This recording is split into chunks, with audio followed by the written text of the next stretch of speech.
Dnešní den bude asi mým nejdůležitějším dnem v životě. Svatba. A já budu mít na sobě překrásné šaty. Vezmeme to hezky od začátku. Začneme u toho, že nejde o svatbu Johanky, tudíž se mnohým z vás zřejmě ulevilo. Mimo jiný se živím i natáčením svatebních videí a tento den nás čekal nelehký úkol natočit svatební video našeho oblíbeného kadeřníka lomeno kamaráda. Celou věc ještě zkomplikovala výzva, kterou jsem si na tento den vybral, a to sice pokusit se zbalit nevěstu na její vlastní svatbě. Tudíž jsem se musel pořádně připravit. Kvalitní snídaně je základ. Vyrazili jsme a hned v tramvaji nás potkala první překážka, při který jsme si málem nasrali do gatí. Právě jsme jeli tramvají a Johanka mi nechce věřit, že za ní byl skutečný Chuck Norris. No já tomu nevěřím, on mi říkal furt neotáčej se, teď ho vyplášíš. Říkám, tak jo. Chceš ho vidět? Máme se na... Mám takový pocit, jako za mnou byl Walker, tak jsem si Ranger.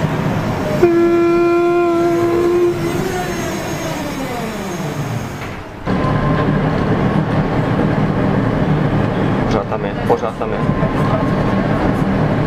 A on i tak jde jako on. Jinak Johanka si na dnešní svatbu vzala nový outfit, tak jste si všichni všimli určitě. Ale zaber to, až budu mít ty boty. Je to pěkný, já myslím, že to pěkný. Cool. Zabral jsi to celý? Ano, od zhora až dolů. Nevím, jestli se zkouknul i dolů. Ček, já se kouknu i dolů. Mám namotlaný na ksichtě nějaký make-up, co já nikdy nepoužívám a je to dosti nepříjemné. Ještě v tom vedru. Právě nacvičujeme, jak ta svatba bude probíhat, tak... Já nevím, kde jsem. Pojďme se podívat na můj terč. Nádherná hnědovláska s velkýma boubebíčkama. Přesně můj typ. Na svatbu jí odvezla limuzína ve stylu Nigga Style.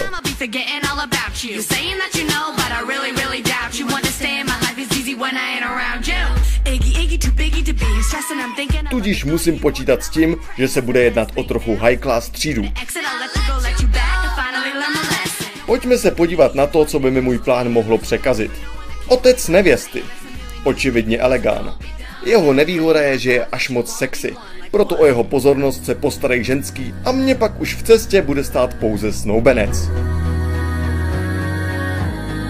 Jeho slabinou je, že miluje proslovy. To znamená, že si na nějaký proslov počkám a pak zaútočím. A já teď, když nad tím přemýšlím, tak prostě... Já teda, pokud bych měl být trošku upřímnej, a to možná už nepůjde úplně do toho videa, ale... Já jsem si tam prostě říkal, když jsem tě viděl, jsem nevěděl, že chodíš s ním a říkal jsem si, že prostě to je holka, která skončí se mnou. To jako nesměj se, pro mě to bylo docela drastický, když jsem se dozvěděl, že máš kluka. Mě to trošku mrzí, že teďka tady nejsme spolu, víš co, jako. Tak já na tohle to mám jako... No, kdybys na to nějak zareagoval. Hezký jako výborný for, znám tě už pár let, bych mohla říct, takže pojď na další otázku, ale skoro jsi mě dostal. První pokus mi teda nevyšel, ale jak praví čtvrté pravidlo mé Bible, nikdy to nevzdávej. Tudíž počkám, až se nevěsta dostane do nálady, na všechno zapomene a já zaútočím znovu. Konečně jdeme výtahem splnit moji výzvu, zbalit nevěstu v den svatby.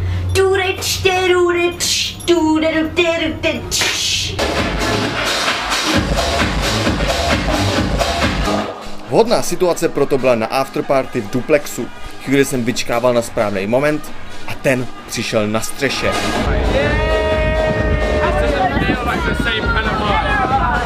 Prosím tě, předpokládal jsi někdy, že teďka tady úplně duplex nahoře v horním patře budeš slavit takovou afterparty svý svatby? Já jsem to vymyslela. Takže, jsi to vymyslela, jo? No, takže trošku jo. A jaký to je prostě, ty máš na sobě jenom košily, koukám. Ale to jsou takový minišaty. Takový minišaty, takový košilový šaty, no. Takový pro nevěstu, krátký. Ještě to trošku vytáhnout, jako pro... Ne. Nemůžeš, jo? Právě, takže je to krásný. Nevěsta je nádherná a tak, no. Ještě se nerozteklo možná. Ještě se neroztekla, no. Ale neříkej, že ti nikdy nenapadlo, že mezi náma dvouma to taky nejiskřilo, jako. Tak musíš uznat, že... myslíš, co že to mezi náma jiskřilo někdy?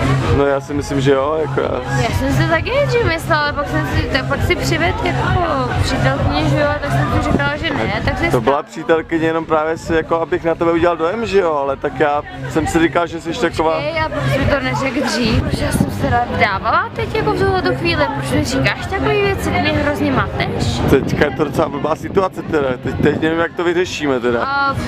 Já nevím, pane bože, tak dá se nějakým způsobem anulovat ten sňatek, nebo já jsem možná udělala největší chybu svého života? Ale já nevím, já možná mám číslo na faráře, on jako zavoláš mu, víš co, on řekne OK, za pár stovek to můžeme anulovat, já ti to proplatím. Ale počkej, ale to ne, to není o tom proplatím, ale a co řeknu mámě? Co řeknu tátovi? Že jsi spletla jméno svého manžela, to se stává. To já nevím, jak to vezmu, pane bože, to já musím hrozně vymyslet, já zítra budu mít hrozně telefonu.